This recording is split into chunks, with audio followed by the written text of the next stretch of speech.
In this video we're going to be having a look at the progress on Jeff's old axle.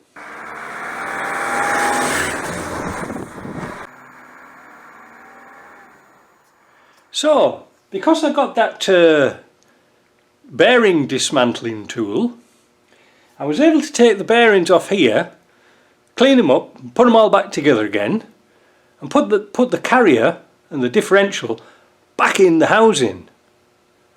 And I was most impressed because these were the original bearings and they were really good. So I left them. I renewed the pinion bearings, a pair of Timken bearings, and put the original shims back in.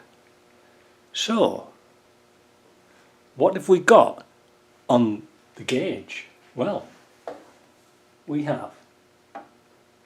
So that's minus half a thou. That's, I can't zero it any better than that, 1/1000th of an inch. So when we put it onto full, we've got 6. So that'd be about 6.5 thousandths of an inch of backlash. Perfect. You're allowed 6 to 11 or 12, I think it is.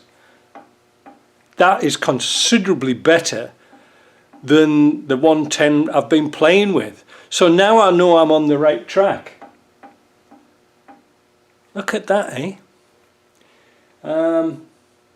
I'm very pleased with that. So I'm going to torque down these bolts here, put some Loctite on them and torque them down. Then I can start to finish off this axle and get it out the way. I'm really pleased about that. I don't know if I've mentioned in another video, but there's the breather I've put in. You know those push fit connectors, they're brilliant. Look, you can put one in there. I think what I might do just before it goes back is I see it's got a tag that's broken off for the brake pipe. I think I'll weld some more tags, you know, some little flat plates on this axle so you could put the brake pipes on. Here in Quebec, you're not allowed to use tie wraps or cable ties or these things. You're not allowed to use those to tie up brake pipes. Why? Because they're not UV stable. I know what you're saying, but it's under a car mic. I know, we've been through this before. It doesn't make any sense, does it? Anyway, very pleased with that.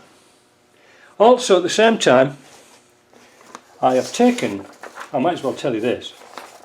I've taken some measurements of the pinion heights, because this might be good for future reference.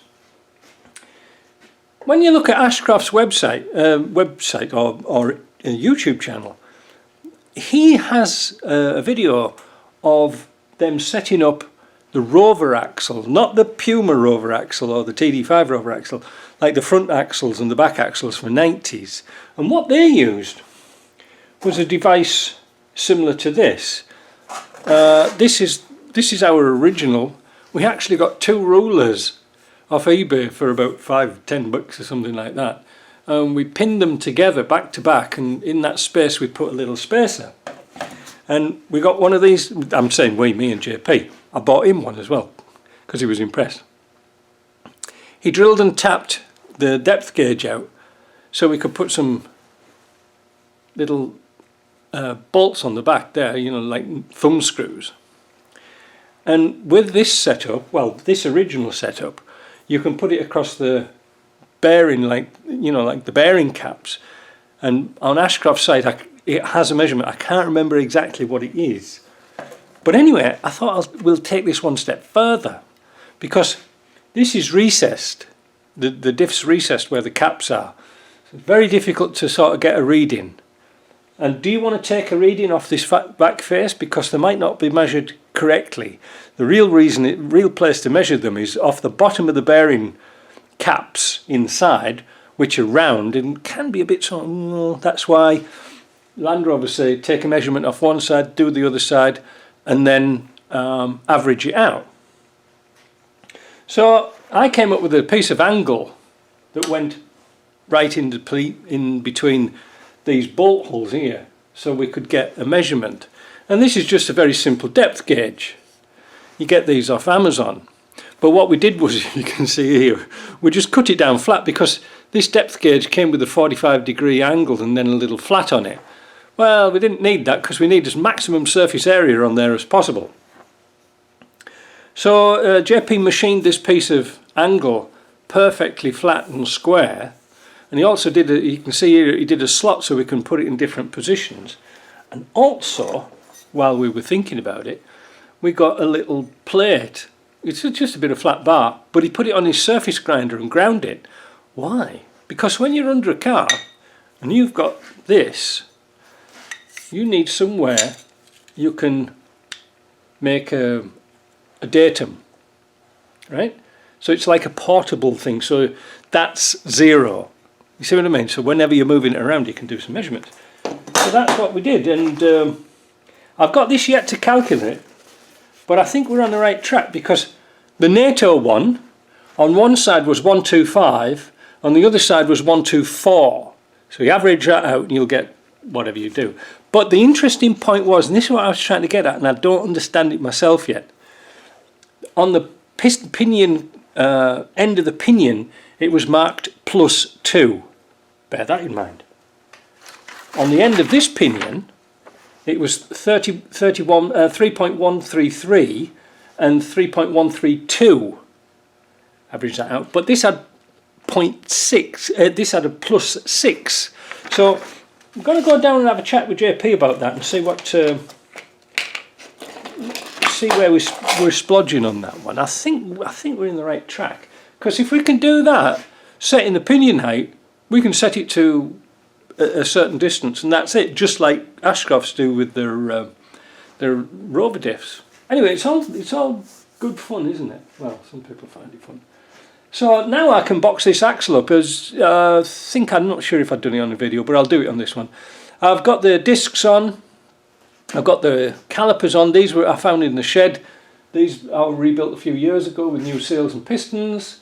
That's called galvanizing spray on there. Rotors are used. They're good, but I painted them black. Why? Well, this axle will be probably in my shed for a little while, and they're used discs. And I mean, the takeoff discs. But I sandblasted everything to get all the rust and paint, all the rust and dirt off. But if you have a disc that's like bare metal, it'll go rusty in a flash. So I just put some paint on, because if you put some paint stripper on it before it goes, it'll clean them up. Don't rely on your pads to clean off the paint. It doesn't work. Believe me, it'll just skip over the top. So that's another reason why I haven't put any backing plates on, so we've got good access to clean it up. Thinking ahead. And am I actually going to put backing plates on? Don't know. They seem to be a waste of time, really. I don't know why they put them on. They seem to gather more stones up than they actually deflect. I don't think a lot of guys put them on nowadays. But anyway, if somebody wants them, I'll put them on. I don't know. But I just didn't have any, because they'd all rotted out. So, back to this. I've got the shafts to put in. The shafts that are going in are something that JP and I came up with again. I'll show you. So I always have sort of good bits and pieces to take off, and I keep them. And one of the notorious problems with these 300 TDIs is you can't get complete shafts, like in one piece.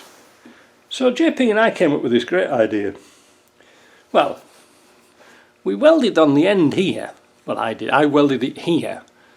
And then he trued it up in his lathe. But to save time, we came across this fiendish idea. This is a flange. Right? So that, well, I've got the hose clip a bit tight because I didn't want it to fall off. But this hose clip fits tight on this parallel piece here.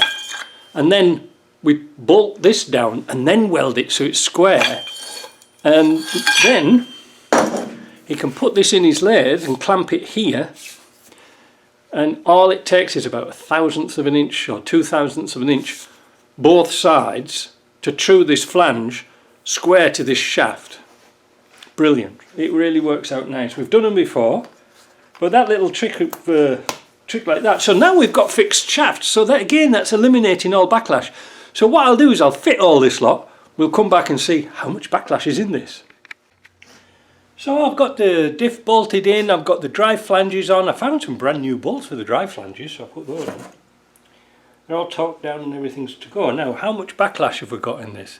Well, I have here a bolt. Right there, look, you might not be able to see it very well, but there's a bolt there. And it's right in the top centre of that casting there. Also, there's a bolt on that hub, on that brake disc there. Alright, keep your eye on both of them. Let's see if we can focus both at the same time. Probably not. But keep your eye on this one, and I'll just turn this one a little bit. There. So that started to move, and that's how far that got. Quarter of an inch. I think that's acceptable. You know, there's a little bit of noise in those spider gears, but the rest of it is good. Now, should I have really tightened up the spider gears?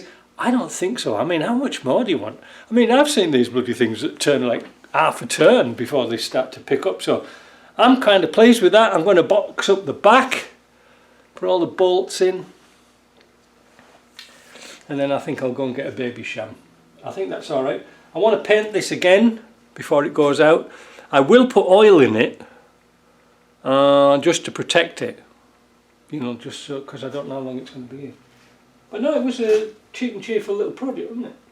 You know, and it sort of used a lot of my old parts up, which I'm very grateful for. So that's it. Hope you like that.